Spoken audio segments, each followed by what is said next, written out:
Demain, c'est le 4 février. C'est aussi la journée internationale contre le cancer et l'occasion de revenir sur l'importance de la recherche qui ne cesse d'évoluer, surtout sur les cancers les plus fréquents.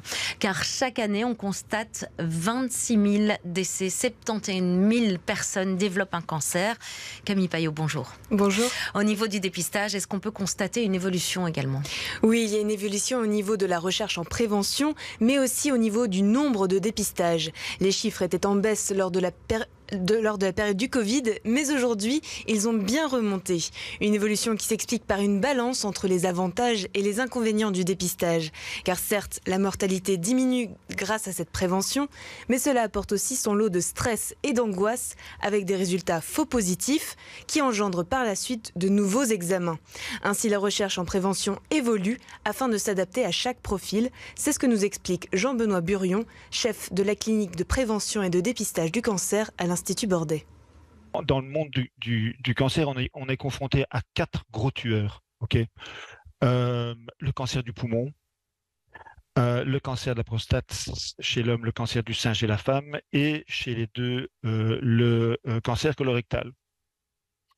Et pour ces 4 gros tueurs, il y a des programmes de dépistage qui sont recommandés très fortement pour le cancer du sein. Donc, on sait que ça marche. Très fortement pour le cancer colorectal, on sait que ça marche. Il y a un programme qui ne fait pas encore l'objet d'une recommandation, mais ça va arriver pour le dépistage du cancer du poumon chez les personnes qui sont à haut risque parce que ce sont de gros fumeurs.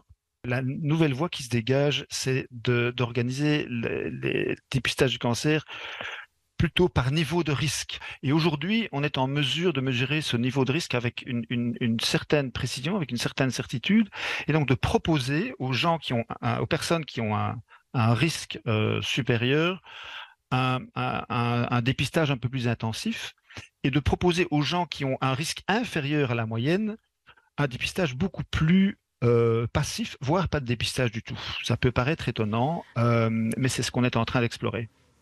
Un nombre positif maintenant communiqué par la Fondation contre le cancer, celui de 185 000. Ce chiffre correspond aux 185 000 vies sauvées, en plus comparé aux statistiques d'il y a 30 ans.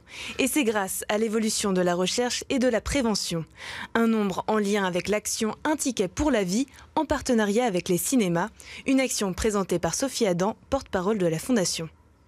On a sauvé 185 000 vies et si on divise le temps par le nombre de personnes, en fait, on obtient 90 minutes.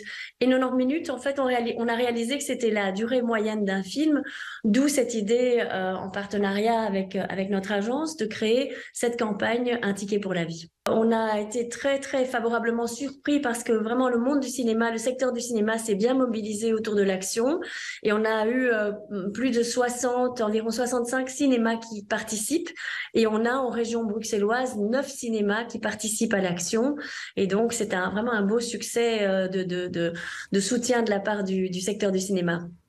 Une action qui se déroule uniquement demain, le 4 février, lors de la journée internationale contre le cancer. Voilà, il ne reste plus que le film à choisir. Je ne sais pas, vous allez aller voir quoi, Camille ? J'ai pas de plan. Je vais voir Astérix demain. Astérix ? Ah oui, je vais voir Astérix demain. Vous êtes courageuse. Oui, je suis courageuse. Mais bon, merci beaucoup, c'était Camille à l'agenda Payot. depuis longtemps.